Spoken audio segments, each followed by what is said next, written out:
NATO just turned a red light into a firing solution. What began as a classified policy discussion inside NATO's Brussels headquarters has now exploded into the open. After years of restraint, NATO is now weighing the unthinkable, authorizing pilots to open fire on Russian aircraft that violate alliance airspace. What used to end in radio warnings and escort maneuvers may soon end in vapor trails and falling wreckage. And the message is simple: cross the line, and you die. The move, first detailed in Financial Times and Newsweek reports, comes after a surge of Russian incursions across Eastern Europe, from drone swarms over Poland to MiG-31s slicing through Estonian skies. Moscow calls it a provocation toward open war. NATO calls it clarity. And in that single word lies the most dangerous shift in European security since 1949. For decades, the alliance lived by caution. Every interception was measured, every decision filtered through fear of escalation. But after a relentless storm of Russian drone incursions, fighter jet violations, and cyber provocations, NATO's patience has snapped.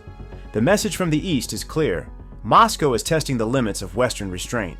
The message from the West may soon be even clearer: test us again, and die in our airspace, and Russia has heard it loud and clear. Within hours of the leaks, the Kremlin's rhetoric turned nuclear.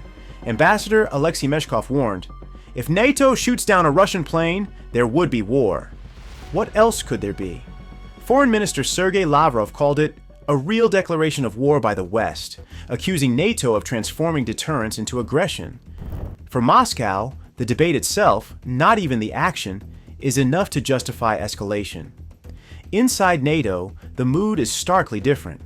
Commanders on the eastern flank describe the proposal as overdue realism, not provocation. Every violation of Polish or Estonian airspace, they argue, chips away at alliance credibility. But how long can you claim to defend Europe if you can't even defend your own skies? The policy conversation is still coded in diplomatic language. Streamlined protocols, enhanced deterrence, integrated response. But behind those sterile phrases lies something primal, a growing willingness to kill. And that willingness marks the return of a world order most believed had died in 1991.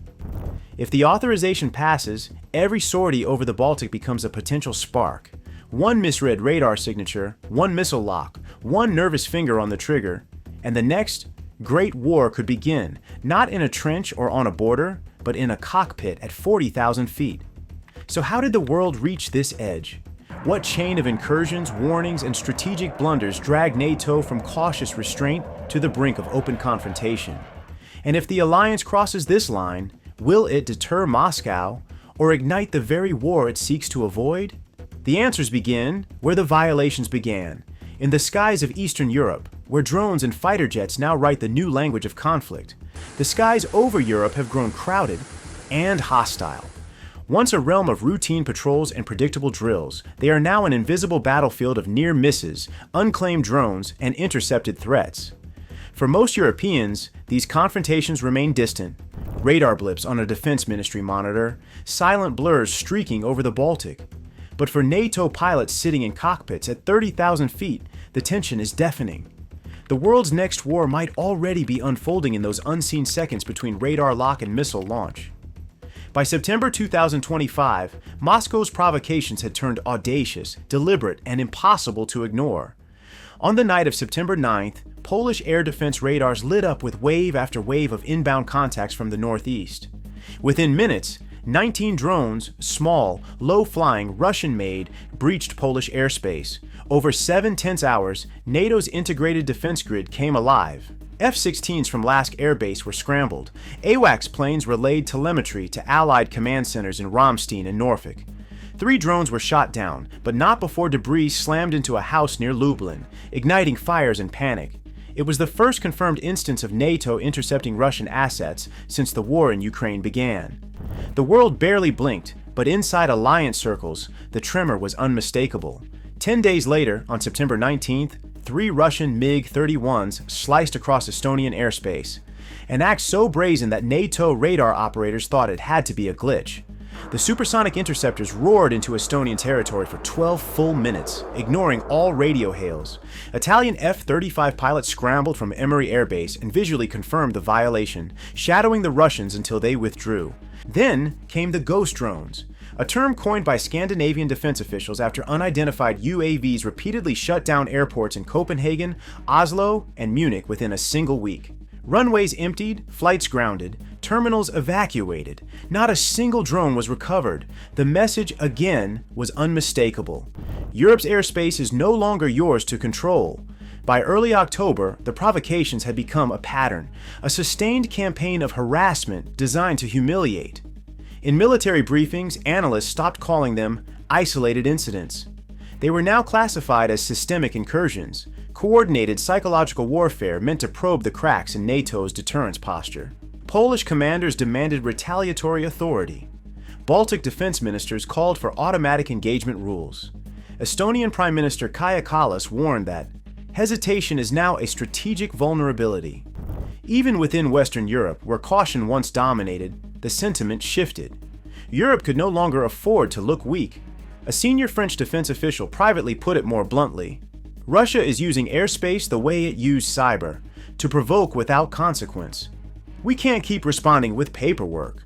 Each provocation had its tactical motives: to test radar coverage, to map NATO responses, to stretch logistics. But together they had a strategic effect. They forced NATO to confront its own fear of escalation, and every incursion posed the same silent question: will you actually defend the sky, or will you just chase ghosts? Inside NATO's Brussels headquarters, that question became the spark for something unprecedented: a plan to change the very rules that governed when and how pilots could shoot. It was no longer enough to intercept. The next step, officials warned, might have to be destruction. But loosening the trigger is never a simple decision. Would a policy shift toward lethal engagement restore deterrence, or detonate it? And if NATO crosses that line, who controls the consequences when the first Russian jet falls from the sky? The answers would form the backbone of the next debate, a debate that would redefine not just European security, but the meaning of restraint itself. The response brewing in Brussels isn't a whisper. It is a rearmament of doctrine, a tectonic shift in NATO's post-Cold War posture. After months of incursions, the alliance is no longer content with shadowing Russian aircraft or issuing formal protests. Every radar ping, every airspace violation has added urgency, eroding the credibility of restraint. NATO is now actively debating a new reality: deterrence through destruction, not diplomacy. According to multiple reports, including the Financial Times on October 8, 2025, NATO member states are weighing several aggressive reforms unprecedented in decades: lethal engagement authority without visual confirmation. Traditionally, pilots were required to visually identify targets before firing. The new measures propose using radar signatures, trajectory data, and threat assessments to authorize immediate action, a radical departure from decades of protocol. The goal? To reduce reaction time to seconds, not minutes. Armed drone deployment along the Russian border. Previously used only for surveillance, these drones would now carry ordnance, turning them from eyes in the sky into strike platforms capable of engaging hostile aircraft or drones immediately. Expanded military exercises in previously quiet sectors. NATO is moving beyond traditional patrol corridors, conducting operations in regions long considered low risk. The purpose is psychological as well as practical: to signal to Moscow that no airspace is safe, no approach goes unchecked, streamlined rules of engagement. Historically, inconsistencies between member states created operational risks. Some nations required visual confirmation, others allowed radar-based engagement. The proposed reforms aim to harmonize these rules, enabling pilots from multiple countries to respond in unison to threats without hesitation. The push comes primarily from Eastern European nations, Estonia, Poland, Romania, whose airspace has been repeatedly violated. Scarred by geography and history, these countries see hesitation as vulnerability. Their message is unambiguous: NATO must act with decisiveness or risk the credibility of the alliance itself. If you're enjoying this deep dive, please like the video and consider subscribing to our channel. Your support helps us bring more global insights. Now, back to the video. Also behind the scenes, Western powers, notably the United Kingdom and France, quietly signal approval. Their caution remains, but their intelligence assessments confirm a hard truth. Russia's incursions are testing NATO's resolve. The alliance can no longer rely on deterrence by warning. It must show deterrence by consequences.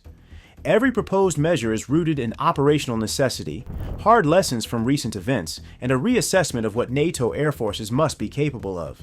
The drones that harassed Copenhagen, the MiGs that violated Estonia, and the swarm of UAVs over Poland are not isolated incidents, they are patterns. And patterns, as NATO strategists now realize, demand predictable consequences. But such a doctrinal shift carries risk. Authorizing pilots to fire without visual confirmation is a double-edged sword. Mistakes could trigger retaliation, escalate incidents into open war, and test the alliance's unity. Each decision is a gamble. Every engagement could either reinforce deterrence or spark the very conflict it aims to prevent. The urgency of these discussions is underscored by NATO's operational realities. Eastern European nations are pressing for immediate adoption. Western allies insist on rigorous safeguards.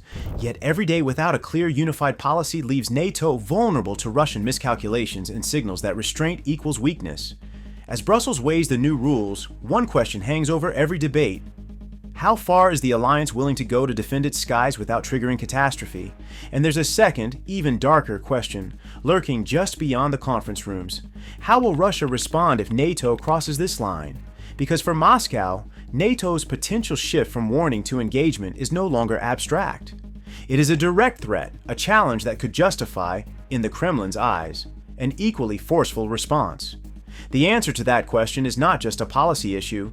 It is a geopolitical ignition point, and it brings us to the next escalating drama, Russia's open war warning, a declaration that NATO's calculations are being watched, measured, and possibly baited. Ambassador Alexei Meshkov in September 2025 declared that, if NATO shoots down a Russian plane, there would be war. What else could there be? Days later, at the G20 summit in Rio de Janeiro, Foreign Minister Sergei Lavrov sharpened the tone even further. The West has already declared a real war on my country. Any aggression against Russia will be met with a decisive response. The message was unmistakable. Any hostile act, even one justified by self-defense, would be treated by Moscow as an act of war. From the Kremlin's podium, spokesman Dmitry Peskov accused NATO of recklessness and playing with catastrophe. On state television, Russian generals spoke in ominous terms about red lines and responses beyond the conventional domain. For a domestic audience steeped in years of siege narratives, it was a familiar refrain. Russia under threat, NATO encircling, the West preparing for destruction. But beneath the fury there was calculation. Moscow's warnings were not born of panic, they were designed to freeze NATO's will. Every threat, every dire prediction of World War III served a purpose, to make Western leaders hesitate before authorizing force. If NATO blinked, Russia could continue its provocations under a nuclear shadow. If NATO acted, Russia could claim victimhood and rally internal unity around the flag. It's a dangerous psychological game. Western intelligence assessments have long understood this tactic. By amplifying nuclear rhetoric, Russia raises the political cost of even a limited NATO response. Every policymaker in Brussels and Washington must now weigh not just the tactical consequence of pulling a trigger, but the strategic risk of global annihilation, the Kremlin's favorite leverage. For Eastern Europe, however, the calculus is different. They have lived this pattern before. Hesitation inviting aggression, restraint being read as weakness. From Tallinn to Warsaw, leaders see through the bluff. They understand that fear is Russia's greatest export, and the longer NATO allows Moscow to dictate the psychological terrain, the narrower the alliance's credibility becomes. Behind closed doors, NATO strategists are equally aware. They read Moscow's warnings not as deterrence, but as invitation, an attempt to bait the alliance into paralysis. For Russia, a NATO constrained by fear is a NATO defeated without combat. If both sides begin to act on the assumption that the other is bluffing, the path to accidental war shortens. The next incursion, the next radar misreading, the next drone swarm over European skies could trigger a shoot-down. And once that happens, the machinery of escalation could become unstoppable. Still, the Kremlin's confidence is not without cracks. Russia's warnings, while thunderous, also reveal anxiety. The fact that Moscow feels compelled to threaten open war suggests that it fears NATO might actually respond, that the alliance's patience may have run out. The question haunting the Kremlin now isn't whether NATO will retaliate, but when and how severely. Every Russian warning thus doubles as an admission that the era of impunity may be ending. As NATO debates its next moves, both sides are engaged in something far more volatile than airspace disputes. For NATO, the new posture is both shield and spark. Every policy discussion, every meeting in Brussels, every intelligence briefing now carries the weight of potential catastrophe. The alliance must project unshakable resolve. Every incursion met with certainty, every violation answered decisively. Yet every engagement carries the risk of igniting the very conflict NATO aims to prevent. Secretary General Mark Rutte's remarked that decisions to fire are taken in real time may sound procedural, the kind of bureaucratic phrasing designed for press briefings, but behind those words lies a terrifying operational reality. In the cockpit of an F-35, F-16, or Gripen, seconds matter. A pilot scanning multiple radar tracks, interpreting trajectory, threat level, and rules of engagement simultaneously may hold the fate of a nation in their hands. One hesitation could signal weakness to Moscow. One premature shot could escalate into open conflict.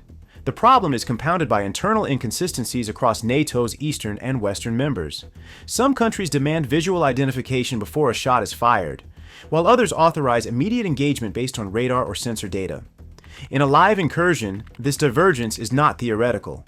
Imagine one pilot following a restrictive protocol while another reacts instantaneously. One fires, the other hesitates. The result is not just confusion in the sky, but political chaos on the ground. In modern warfare, hesitation can kill alliances faster than missiles. Eastern European NATO members feel the urgency acutely. For them, history is a constant reminder that weakness invites aggression. Estonia, Poland, and Romania are pressing for rapid, uniform engagement rules, a codified assurance that NATO's collective defense is more than a slogan. They demand systems where decision-making is centralized, instantaneous, and unambiguous, leaving Moscow with no doubt about the alliance's willingness to act. Western powers, however, urge caution. France, the United Kingdom, Germany, and others recognize the stakes. Any miscalculation could spiral into nuclear confrontation, a scenario NATO planners are keen to avoid at almost any cost. They insist on layered safeguards, cross-verification, and human oversight, all designed to prevent a single incident from triggering a chain reaction. This divide, between those demanding immediate force and those wary of escalation, is NATO's central dilemma. Every potential incursion forces the alliance to answer questions that have no easy answers. How much risk can Europe tolerate in defending its airspace? Can deterrence be maintained without escalating to actual conflict? And when seconds count, can the alliance act uniformly and decisively across borders? Complicating matters further is the psychological dimension. Russia has mastered provocation under uncertainty, exploiting hesitation, sowing doubt, and testing NATO's nerves. Every incursion, every drone overflights, every radar track that disappears without trace becomes a psychological weapon, forcing NATO planners to weigh perception as heavily as reality. Acting too slowly signals weakness. Acting too aggressively risks catastrophe. The operational pressure is mirrored by the political one. Each decision is scrutinized by domestic governments, parliaments, and the public. Any mistake, hesitation, or perceived overreach could fracture political consensus within the alliance, undermining NATO's credibility at a critical moment. In effect, NATO is navigating a razor-thin path, demonstrating resolve without triggering escalation, showing strength without provoking open war, and coordinating a diverse alliance where a single pilot's split-second choice could redefine Europe's strategic landscape. NATO can discuss doctrine endlessly, but the alliance cannot control the skies until the operational reality is addressed. For NATO, the operational reality is brutally asymmetric. When a squadron of Russian drones crosses the border, European and American pilots scramble in supersonic jets, F-35s, F-16, Gripens, each platform representing tens of millions of dollars in technology, stealth capability, and firepower. Add the cost of air-to-air missiles, fuel, maintenance, and the personnel hours required to keep jets airborne, and the math becomes staggering. A single 12-hour patrol can cost as much as a small city in operating expenses, while Russia's provocation costs are pennies by comparison. Russia's incursions are designed to exploit NATO's economic asymmetry. By deploying inexpensive drones, electronic jammers, or low-cost UAV swarms, Moscow forces NATO to respond with high-value assets, draining resources while maintaining appearances of control. Operational tempo has become relentless. 12-hour patrols over Eastern Europe, such as the UK-US joint missions on October 9, 2025, require meticulous coordination. RAF reconnaissance aircraft, U.S. Air Force refueling tankers, German AWACS monitoring the region, and Italian and Polish fighter squadrons on rotational alert. This is not training. This is constant high-stakes readiness, where a single lapse could allow a Russian incursion to escape detection or, worse, strike NATO targets unchallenged. Ground-based defenses amplify the strain. Italy's SAMP-T batteries, deployed to Estonia as part of Operation Eastern Sentry, are now slated to remain in place through spring 2026. These sophisticated air defense systems are a lifeline, capable of intercepting missiles and aircraft alike, but their prolonged deployment imposes logistical, maintenance, and financial burdens. Spare parts, rotating crews, and technical specialists must be transported, housed, and integrated into local command networks, all while ensuring constant interoperability with other NATO units. Beyond the financial calculus, there is human cost. Pilots endure grueling patrol rotations, often flying high-intensity sorties in extreme conditions. Air defense crews operate in shifts around the clock, interpreting radar, coordinating intercepts, and responding to simulated or real threats. Every day of heightened readiness is another day of stress, fatigue, and potential error, a risk multiplier in a domain where seconds matter. The asymmetry of cost and risk is also compounded by geography. Eastern European NATO members bear the frontline burden. Estonia, Latvia, Lithuania, Poland, and Romania face constant overflights and incursions, meaning forward-deployed assets remain on high alert indefinitely. Western allies provide support, but the pressure is disproportionately felt by those living under the shadow of repeated airspace violations. And yet, NATO persists. These operations, costly and exhausting as they are, signal resolve. They demonstrate that violations will not go unchallenged even if the response is economically painful, but they also expose the limits of doctrine versus reality. No amount of rules of engagement can fully mitigate the strain of keeping high-tech aircraft and defensive systems constantly ready against low-cost, high-frequency provocations. This operational strain forces a larger question. How long can NATO maintain this tempo before political fatigue, budget constraints, or alliance fractures begin to undermine the deterrence it so desperately needs? The answer lies not only in hardware and logistics, but in the alliance's political cohesion, the delicate balance between Eastern urgency and Western caution. Retired commanders such as General Jean-Paul Paloméros, former NATO Supreme Allied Commander Transformation, have repeatedly stressed the fine line NATO walks. NATO must be ready to act, but not to overreact. The statement is almost tautological, yet in 2025 the word overreaction is losing meaning. Each day brings new provocations, each more audacious than the last. Russian drones swarm over Copenhagen, Oslo, and Munich, while MiG-31s skirt Estonian airspace, ignoring repeated intercept warnings. Analysts across Europe and North America agree on one point. Russia is baiting NATO. It seeks to provoke overreach, daring the alliance to fire, to escalate, to provide Moscow with the narrative it craves, the story of NATO aggression against Russia. But restraint is no immunity either. Each unanswered violation emboldens the next, signaling to Moscow that the alliance can be challenged with impunity. For Eastern European nations, this calculus is intolerable. Leaders in Tallinn, Warsaw, and Bucharest have no patience for symbolic gestures. Their populations live under the shadow of Russian air power, their skies tested daily, and they demand action, not caution. Herein lies NATO's strategic paradox: act and risk escalation, or hold fire and risk erosion of credibility. The decisions are not abstract. They are microseconds in the cockpit, milliseconds in the radar room, minutes in a command center. The balance between deterrence and disaster rests on human reflex, a pilot's radar lock, a commander's authorization delay, a political leader's midnight phone call. One wrong judgment, one fraction of hesitation or miscalculation could ignite a chain reaction with consequences far beyond Europe's borders. Consider the operational chain. An unidentified drone enters Polish airspace, a fraction of a second too long, and the drone crosses into critical infrastructure territory, a fraction too fast, and a NATO jet could mistakenly shoot at a civilian or allied aircraft. The margin for error is microscopic and the stakes are nuclear. NATO's political cohesion compounds the danger. Eastern members urge decisive engagement. Western allies plead for caution. The psychological weight is equally profound. Every NATO decision is scrutinized by Moscow's intelligence, by domestic publics, and by global media. Every hesitation fuels Kremlin propaganda. Every engagement risks being framed as Western aggression. The alliance is caught in a tightrope act, balancing military, political, and psychological pressures simultaneously. Military analysts warn of cognitive overload in command centers, the pace of operations, the complexity of threats, the asymmetric cost of responses, all combine to stress human decision-making to its limits. The potential for error, misinterpretation, or delayed response grows with every additional drone, every new MiG, every unexpected maneuver.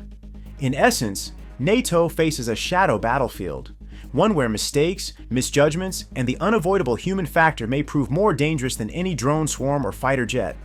The most sophisticated systems, the fastest aircraft, and the most robust rules of engagement cannot eliminate human fallibility, and that fallibility may be the variable Russia is counting on. As NATO debates how to respond, with new rules of engagement, advanced drone deployments, and unprecedented patrols, the central question remains haunting.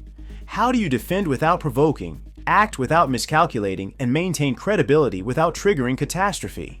And this is precisely what sets the stage for the next frontier of the conflict, the new Air War Doctrine. If NATO's proposed rule changes pass, Europe's skies will never be the same. Beyond visual range or BVR missiles, once a theoretical deterrent, would turn fleeting radar blips into instant kill zones. A MiG-31 venturing too close could vanish before a pilot even sees it. Autonomous drones programmed with pre-authorized engagement orders could patrol borders relentlessly, acting faster than human reflexes and without fatigue. NATO's centuries-old defensive mindset, to observe, deter, and respond, would shift into a doctrine of instant, unyielding retaliation, where hesitation is a liability and speed is supremacy. And the implications are profound. NATO's eastern flank would transform from passive vigilance into active preemption. Violations of airspace would no longer be met with warnings, escorts, or post-facto tracking. They would trigger a pre-programmed cascade of interdiction. Each patrol, each drone sortie, each missile launch could be coordinated in real time across multiple borders, guided by AI-driven targeting and predictive analytics. The once linear chain of command would become a networked, autonomous defensive web capable of simultaneous multi-vector responses. This technological leap does more than shift tactics. It reshapes Article 5 itself. Traditionally, NATO's collective defense clause demanded that a member under attack could trigger alliance-wide support. Under the new Air War Doctrine, Article 5 is effectively preemptive. An incursion becomes, in real time, a shared obligation to strike first, denying adversaries the chance to escalate. The psychological impact is just as potent as the physical one. Russia would face not only the certainty of detection, but the near certainty of immediate retaliation. The doctrine's deterrent effect cannot be overstated. For decades, Moscow has relied on probing NATO's limits, sending drones, aircraft, and electronic intrusions to measure reaction times and thresholds. NATO's new posture threatens to invert that advantage. Every incursion could now carry immediate, potentially devastating consequences. Russian pilots and drone operators would be forced to calculate instant risk versus reward, knowing that even a brief miscalculation could mean catastrophic loss. But there is danger in the very certainty this doctrine aims to provide. Automation and pre-authorized retaliation reduce reaction times, but they also reduce human oversight. The last buffer against misidentification, technical glitches, or intelligence errors. A drone swarm misinterpreted by AI could trigger a missile launch against the wrong target. A technical failure in network systems could cascade across borders. In this new doctrine, the line between deterrence and disaster narrows to a few milliseconds. Political ramifications are equally stark. Preemptive engagement would inevitably be scrutinized internationally, even if legally justified. Allies, neutral countries, and global media would weigh in on each engagement, magnifying the diplomatic stakes of operational decisions. NATO must now prepare for a dual battlefield. The skies above Eastern Europe and the court of international opinion, where perception may rival reality in shaping outcomes. Moreover, this doctrine would force a rethinking of Russian behavior. Moscow can no longer rely on incremental provocations to test NATO's nerves. Each move could provoke an immediate and proportionate counterstrike, reducing the effectiveness of hybrid tactics and gray zone operations. The calculus of risk for Russian commanders becomes almost intolerably complex. Advance and risk annihilation, retreat and lose credibility, or attempt subversion in ways NATO cannot yet counter. Ultimately, the new Air War Doctrine is as much about psychology as it is about missiles and drones. It weaponizes speed, automation, and predictive analytics to shape enemy behavior before a single shot is fired. NATO's skies become not just a theater of defense, but a coordinated instrument of deterrence, signaling that incursions will be swiftly, technologically, and decisively punished. Yet, as with all power, there is a price to pay. Automation, AI, and preemptive doctrines may amplify effectiveness, but they also compress decision windows and magnify consequences. One miscalculation could escalate beyond borders, drawing political leaders and military planners into a confrontation they may not be able to control. NATO traded caution for teeth, and the sky is now a firing range. Every radar ping is a verdict. Every scrambled jet is a loaded argument. Authorize the shot, and you may stop a provocation, or start a war. Hesitate, and you invite contempt. Act, and you invite retaliation. There is no middle ground. This is deterrence by violence, and clean, immediate, merciless. It will make incursions costly, or it will drag Europe into a conflagration nobody wants but everyone will remember. One wrong call, one misread blip, one rogue missile, and the first hot minute of history will be written in fire. Decide now. Deter or be deterred. The sky won't wait. If you found this analysis valuable, please consider subscribing to our channel for more deep dives into geopolitics. We would love to hear your thoughts. Drop your comments below and let us know what you think. Thank you for watching, and see you in the next video.